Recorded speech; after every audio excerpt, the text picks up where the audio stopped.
KOP माझा news Marathi, माझं गाव माझी बातमी। सम्माननीय देवेंद्र फडणवीस जी ने कुछ मुझ पर आरोप लगाए थे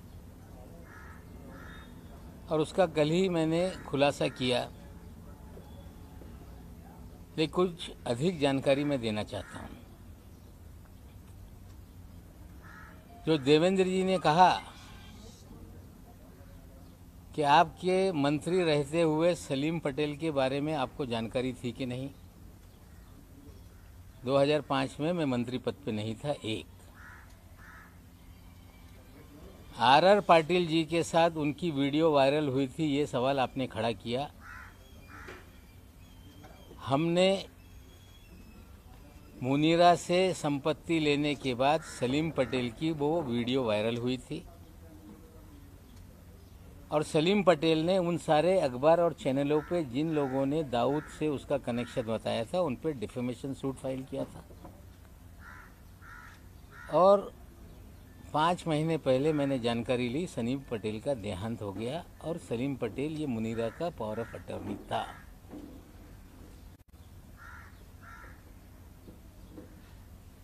सरदार वली खान के बारे में उन्होंने कहा कि सजा याफ्ता मुजरिम से आपने कोई लेन देन किया है। 2005 में वो कन्विक्टेड नहीं था। जो वॉचमैन वहाँ पे था उनका लड़का था। 300 मीटर पे 7/12 पे उसने अपना नाम चढ़ा लिया था रेक्टिफिकेशन करने के लिए कोई कागज, वो हमने उनको पैसा दिया था, ये सच्चाई है। लेकिन देवेंद्र जी ने हमें जो लड़ाई में लड़ रहा था या लड़ रहा हूं, जो NCB में निर्दोष लोगों को फंसाने का, हजारों करोड़ की उगाही करने का, कहीं ना कहीं देवेंद्र जी उसको डाइवर्ट करने का प्रयास कर रहे हैं। और सिर्फ डाइवर्ट करने का नहीं, उस अधिकारी को बचाने का प्रयास हो रहा है, क्योंकि देवेंद्र जी के उस अधिकारी के पुराने संबंध हैं। 2008 में कोई अधिकारी नौकरी पे आता है और 14 साल से मुंबई शहर छोड़ता नहीं, इसके पीछे क्या राज है? देवेंद्र जी औरों को कह रहे हैं कि अंडरवर्ल्ड कलेक्शन के लोग हैं ये, लेकिन देवेंद्र जी हम आपसे पूछना चाहते हैं कि सारे अंडरवर्ल्ड के लोग, जो अंडरवर्ल्ड कनेक्टेड लोग हैं, जो बड़े बड़े क्रिमिनल हैं, आपने मुख्यमंत्री रहते हुए उन्हें सभी लोगों को जो सरकारी कमीशन है, सरकारी बोर्ड है, उसका अध्यक्ष क्यों बनाया? मुन्ना यादव नाम का एक व्यक्ति जो नागपुर का कुख्यात गुंडा है, जिसपे हत्या से लेके सभी तरह के मामले दर्ज हैं, जो आपका राजनीतिक सारे भय पैदा करने वाला आपका साथी है, उस मुन्ना यादव को आपने कंस्ट्रक्शन वर्कर बोर्ड का अध्यक्ष बनाया था कि नहीं? क्या आपकी गंगा में मुन्ना यादव नहा के पवित्र हो गया था? आपने हैदर आजम नाम के एक आपके नेता को मौलाना आजाद फाइनेंस कॉरपोरेशन का अध्यक्ष बनाया था कि नहीं? क्या हैदर आजम बांग्लादेश के लोगों को मुंबई में बसाने का काम नहीं करता है? क्या हैदर आजम की दूसरी पत्नी जो बांग्लादेशी है, जिसकी जांच मलाड पुलिस स्टेशन ने शुरू की, 24 परगना पुलिस थाने में कागज भेजे गए, बंगाल पुलिस ने भेजा कि ये जो भी बर्थ सर्टिफिकेट है, जो भी कागजात है, ये फर्जी है। और मलाड पुलिस स्टेशन जब मुकदमा दर्ज कर रही थी तो मुख्यमंत्री के कार्यालय से फ़ोन करके आपने वो मामला दबाने का काम किया कि नहीं? क्या आपके इशारे पे पूरे महाराष्ट्र में उगाही का काम हो रहा था कि नहीं? मामला मुंबई का हो, बिल्डरों के जमीनों का झगड़ा हो, मामला थाना में जाके कंप्लेंट करके दर्ज करके वसूली की जाती थी कि नहीं?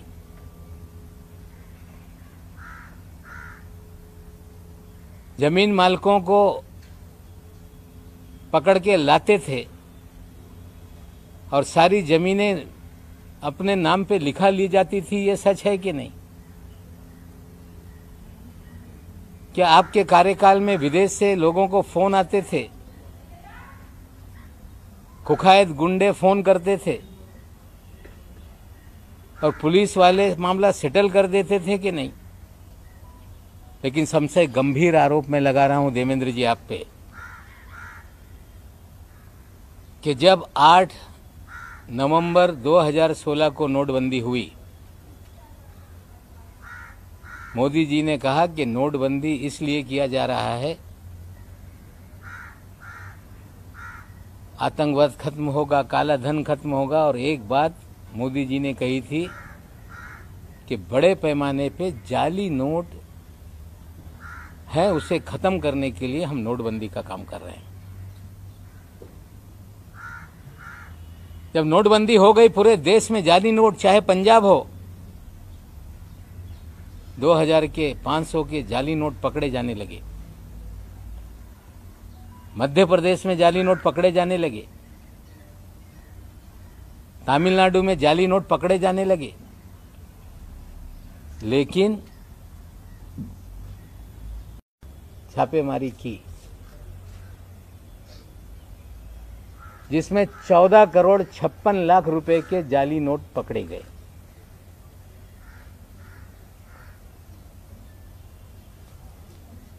और उस मामले को रफा दफा करने के लिए देवेंद्र जी ने उसमें मदद करने का काम किया।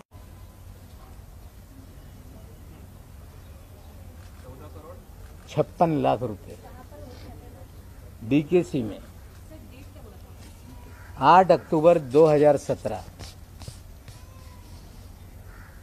साथियों, जाली नोट का nexus ISI Pakistan Dawood via Bangladesh, ये पूरी जाली नोट इस देश में फैलाई जाती है। 8 अक्टूबर के छापेमारी में 14 करोड़ 56 लाख पकड़े गए। मुंबई में एक गिरफ्तारी हुई, पूना में एक जो गिरफ्तारी हुई इमरान आलम शेख, पूना में गिरफ्तारी हुई रियाज शेख, और एक नई मुंबई में भी उसमें गिरफ्तारी हुई थी। लेकिन 14 करोड़ की 56 लाख की जब्ती को 8,80,000 रुपये बताकर मामला दबाया गया।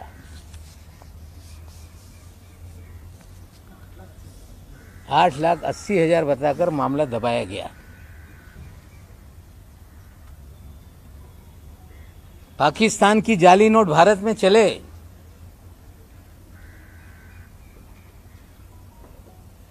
मामला दर्ज हो और उसमें कुछ दिनों में जमानत हो जाती है।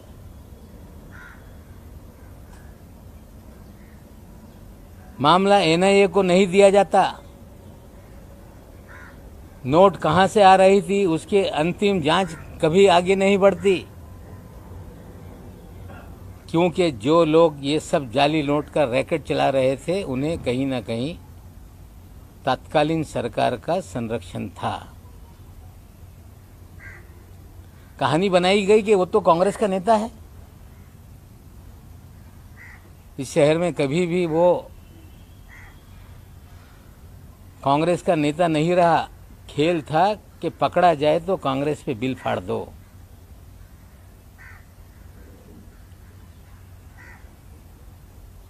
और जो आलम शेख था, इमरान आलम शेख, ये माइनॉरिटी कमीशन 6 महीने के बाद जिसको हाजी अरफात शेख को चेयरमैन बनाया गया, उसका ये छोटा भाई है। हाजी अरफात शेख, जिसे देवेंद्र जी ने दल बदल करा के अल्पसंख्यक आयोग महाराष्ट्र का चेयरमैन बनाया था, उसका ये छोटा भाई है। देवेंद्र जी, आप मुन्ना यादव को चेयरमैन बनाते हैं, कुख्यात गुंडे को, बांग्लादेशियों को इस शहर के अंदर आबाद करता है, उसको आप minority Maulana Azad finance corporation का चेयरमैन बनाते हैं। और जो जाली नोट का रैकेट चलाता है, कहीं छोटे मोटे कोई कार्ड छाप लेके कांग्रेस का नेता बना देता है, रहता है किसी और पार्टी में, काम आपके लिए करता है, और बाद में आप उसे महाराष्ट्र के अल्पसंख्यक आयोग पद का अध्यक्ष बनाते हो। पूरी तरह से आपने राजनीति का क्रिमिनलाइजेशन किया। हम आपसे पूछना चाहते हैं कि रियाज भाटी कौन है?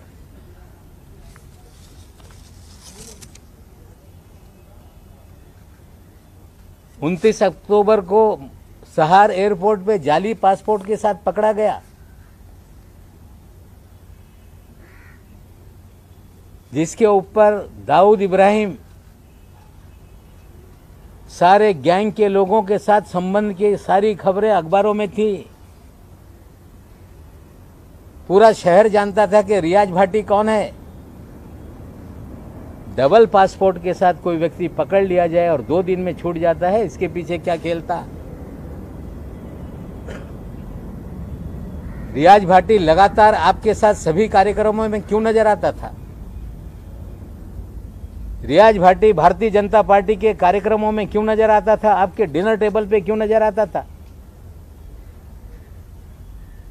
हम देश के प्रधानमंत्री पे आरोप नहीं लगाना चाहते, लेकिन देश के प्रधानमंत्री के कार्यक्रम में अगर कोई जाता है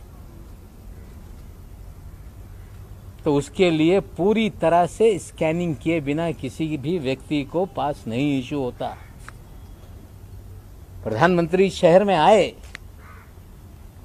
और रियाज भाटी ने उनके साथ भी तस्वीरें खिंचवाई।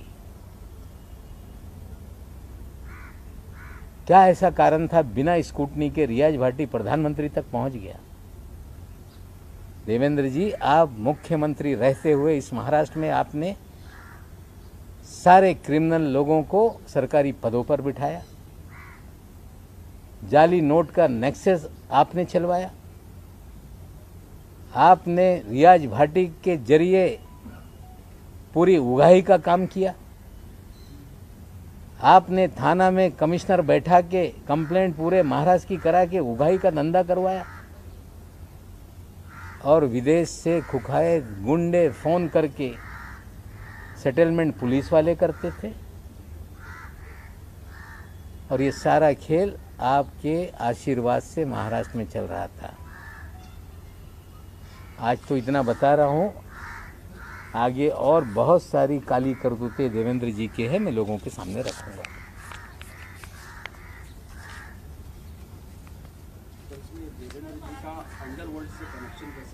रियाज भाटी उनके साथ क्यों घूमता है?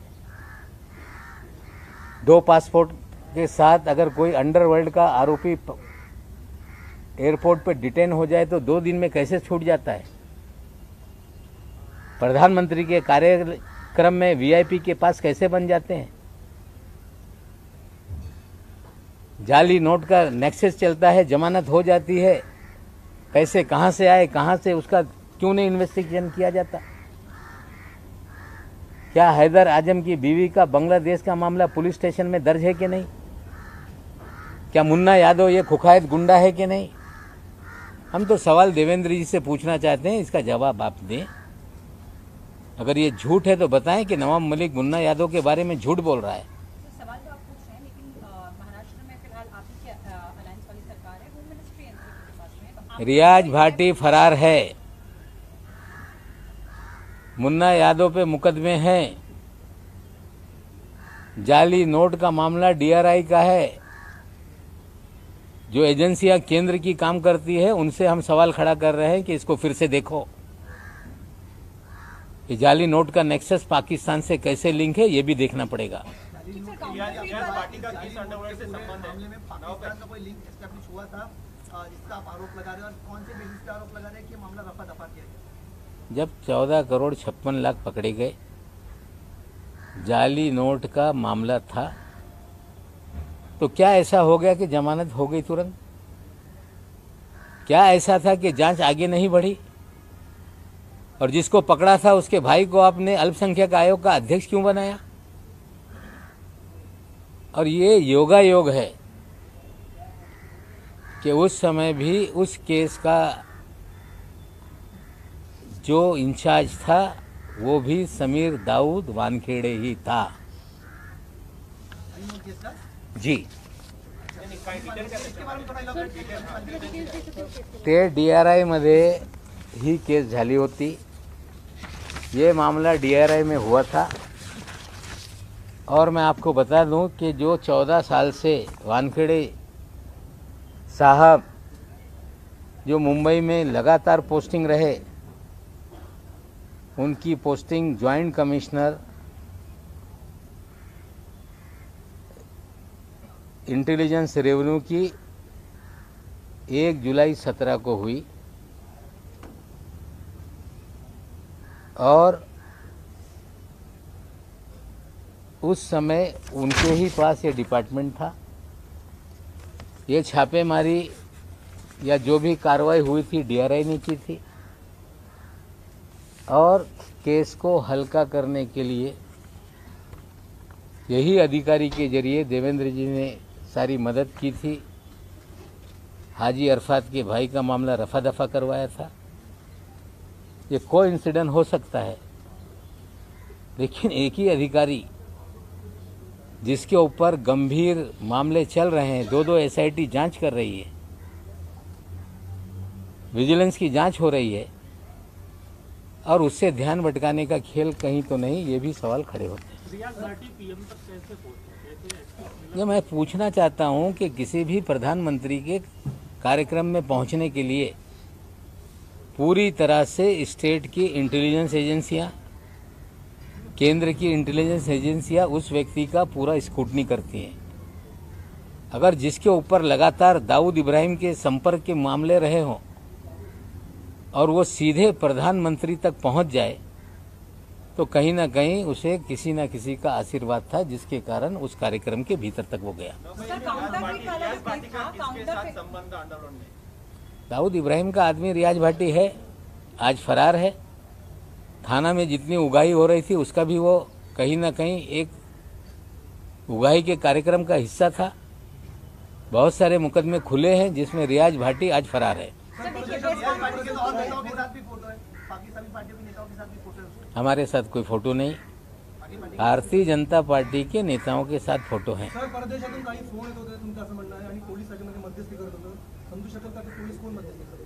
नाही, त्याच्या बाबतीत काही तपास सुरू आहे, त्याच्यावर मी भाष्य करू इच्छित नाही। सर देखिए, प्रेस कॉन्फ्रेंस तक ठीक है, पर एंड आईआई की सेट की काउंटरफीट का डीआरआई के पास है, बट फिर भी as I earlier also said कि होम मिनिस्ट्री आप ही के पास में है, एज आपकी पार्टी के पास में है। स्टिल आप लोग कोई इंक्वायरी जो एलिगेशन देवेंद्र फडणवीस पे लगा रहे हैं, एटलीस्ट स्टेट इंटेलिजेंस एजेंसी तक जो लिमिटेड है वो वाला पार्ट आप लोग इन्वेस्टिगेट कर सकते हैं, राइट? तो are you going to write to your own the home minister who is from your? ठीक है, मैं अगर इस तरह से चीजें करूंगा तो लोग कहेंगे कि नवाब मलिक लोगों को फंसा रहा है।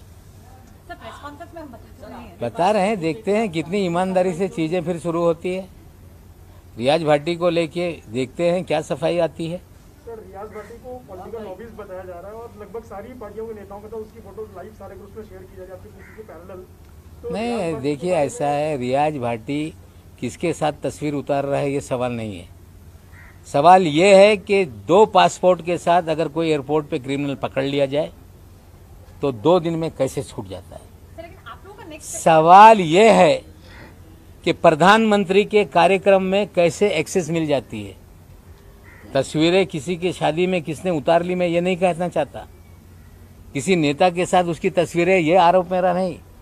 मेरा आरोप है कि 2 पासपोर्ट, जाली पासपोर्ट के साथ मुंबई एयरपोर्ट पे पकड़ा गया एक कुख्यात गुंडा, 2 दिन में जमानत हो गई। एक कुख्यात गुंडा जिसके ऊपर लगातार आरोप थे, प्रधानमंत्री के कार्यक्रम के भीतर जो वीआईपी का पूरा अरेंजमेंट था उसमें कैसे पहुंचा। पूरी तरह से देवेंद्र जी का संरक्षण उसको था।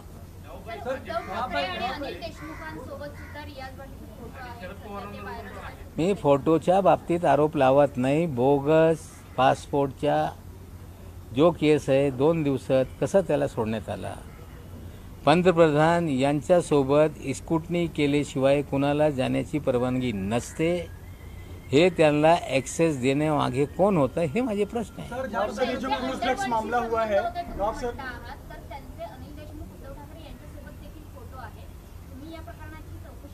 नाही, फोटोवर मी कधी आरोप लावत नाही। माझ्यासोबत पण कोणी येईल, फोटो काढून जाईल। सार्वजनिक जीवनात लोकांच्यावर फोटो लोक काढताय। मुन्ना यादव हे शासकीय समितीवर अध्यक्ष होते की नाही? हाजी अरफात मायनॉरिटी कमिशनचा चेअरमॅन होता की नाही? आजम हैदर हे मौलाना आझाद फायनान्स कॉर्पोरेशनचे चेअरमॅन होते की नाही? एका पदावर नेमणूक करत असताना पोलिसांकडून रिपोर्ट मागवण्यात येते की नाही? हे सगळं असताना त्यांना संरक्षण देण्यासाठी, इनाम देण्यासाठी या तिघांना बोर्ड आणि कमिशनचा चेअरमॅन करण्यात आला होता। सर, क्रूज ड्रग्स जो मामला हुआ है, हे जे नोटा आहेत, जाली नोटा आहेत, त्या दाबल्या गेल्या त्यावेळेस भारतीय जनता पार्टीबरोबर शिवसेनाही सत्तेमध्ये होती। तर ज्या पद्धतीने देवेंद्र फडणवीसला हे सगळं माहिती होतं, त्याप्रमाणे शिवसेनेच्या काही मंत्र्यांना माहिती होतं का, तुम्ही माहिती का? मला माहित नाही। त्यांना नंतर पक्षांतर करून अल्पसंख्याक आयोगाचा अध्यक्ष करण्यात आला। म्हणजे हे लोक यांच्यासाठी काम करत होते, हे याच्यातून निश्चित होते।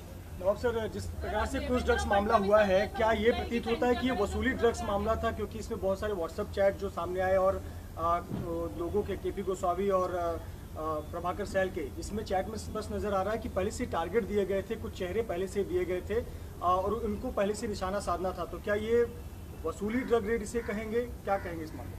देखिए, 13 लोगों को चिन्हित किया गया। जो 3 तारीख की रात में जो डीजी प्रधान साहब हैं, उन्होंने मीडिया के सामने कहा कि भारत के इतिहास में पहली बार मिड सी ऑपरेशन हम लोगों ने किया। एक क्रूज पे छापेमारी हुई, 15 दिन से हम तैयारी कर रहे थे और इस तरह की बातें कही गई। सारे देश में उसको लेके खबरें चलने लगी। लेकिन हमने पहले 6 तारीख को सवाल केपी गोस्वामी और मनीष भानुशाली पे उठाए थे। हमने पहले कहा था कि उगाही का मामला है।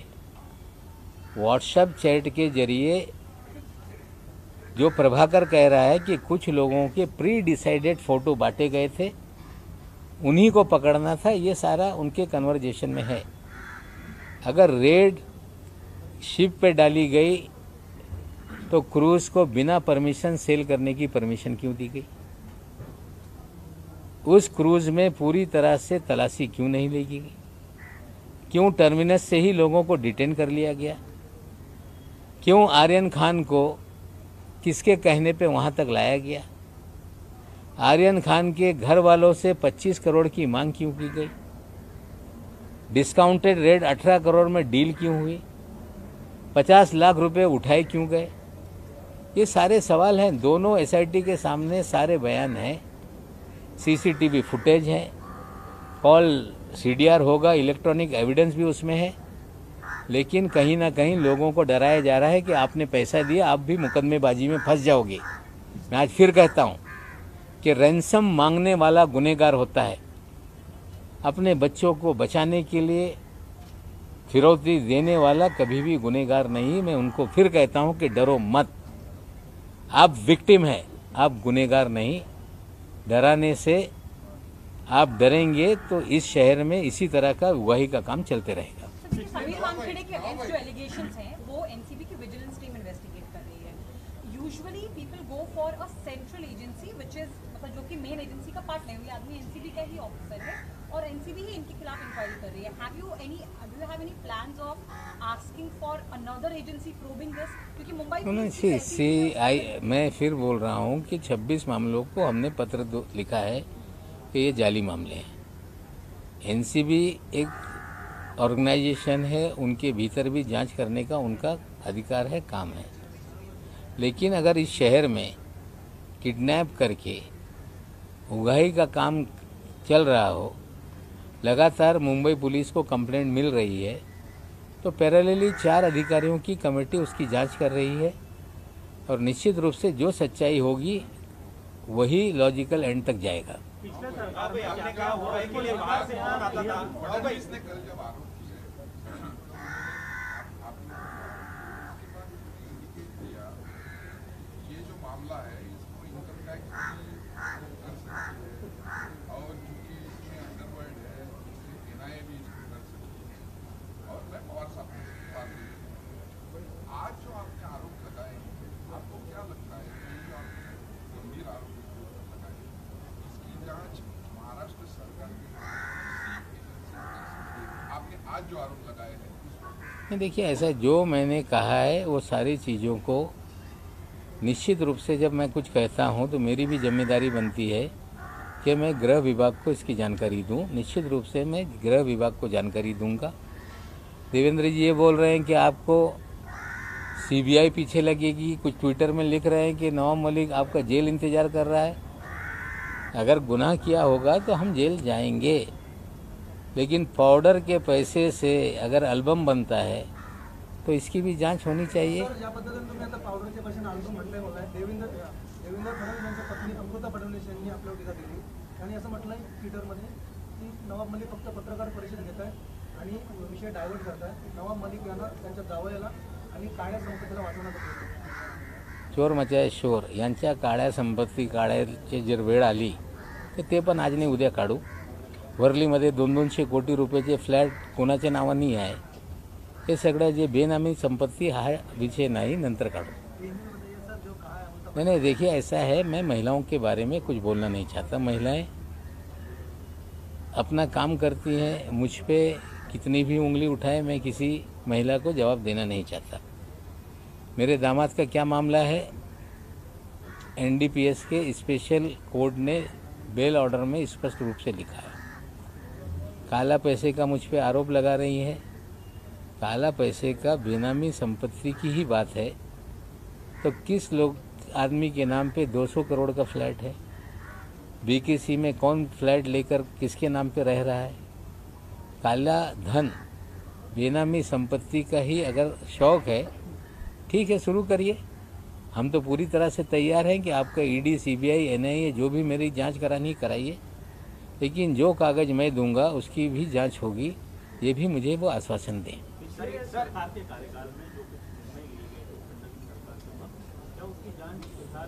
देखिए, वो सरकार, मैं आज सरकार की तरफ से प्रवक्ता के नाते नहीं बोल रहा हूँ।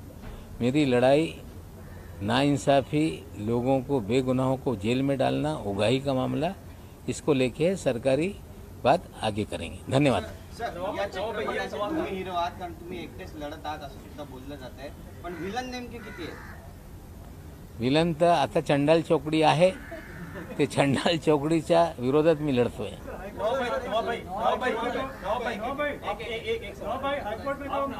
आपने कहा सर कि पास में उगाही के लिए फोन आते थे, थाने में उगाही होती थी, रियाज पार्टी उसमें इन्वॉल्व था, किसका फोन आता था? नहीं, देखिए अभी आज कुछ जांच चल रही है।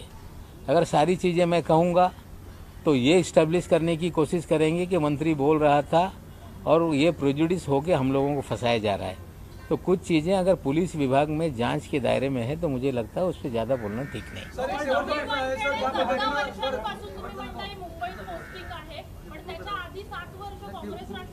तो 7 वर्ष होता प्रोबेशन पिरियड, नहीं 7 वर्ष होता ठीक आहे, नंतरचे 7 वर्ष हे म्हणजे का 7 वर्षावर माझा आक्षेप नाही आहे, पण आता नंतरचे 7 वर्ष या मुंबईत कसं आहे त्याच्यावर आक्षेप आहे।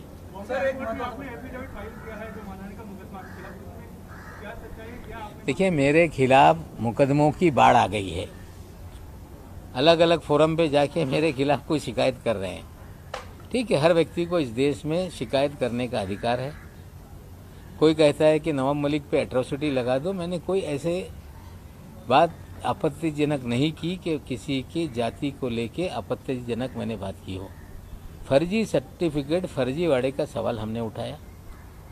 हमने जो बातें की उसको लेके बहुत सारी जांच आगे बढ़ रही है। लोग मुझे बोलने पे रोक लगे, इस तरह से हाईकोर्ट में PIL भी फाइल हुआ था। फिर कुछ परिवार के लोग गए, इंटरिम रिलीफ मांगी कि इन्हें बोलने पे रोक लगाया जाए। उसका जवाब दाखिल करने के लिए वहाँ हाईकोर्ट ने कहा था। हाईकोर्ट में हमने अपना हल्फनामा दायर कर दिया है। आज शायद उस पर सुनवाई होगी।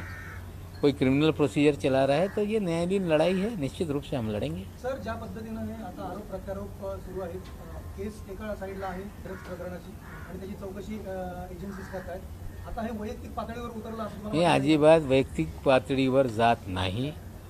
मी सुरुवातीपासून बोलतो, रविवारी पण बोललं होतं की ही लढाई अन्यायाच्या विरोधात आहे।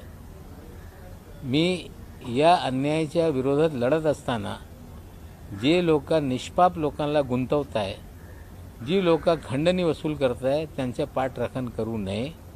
मी मागच्या रविवारी हे आवाहन केलं होतं, तरी त्यांना वाचवण्यासाठी लोक समोर येत असतील तर मग मला बोलावं लागतं है। ये हाइड्रोजन बम था, ये हाइड्रोजन बम हमें बचा है। कुछ बहुत सारे बम हैं, लड़ाई कैसे आगे जाती देखेंगे, कुछ विधानसभा में भी फोड़ेंगे। KOP माझा न्यूज मराठी या चॅनलला लाईक, सबस्क्राईब आणि शेअर करायला विसरू नका।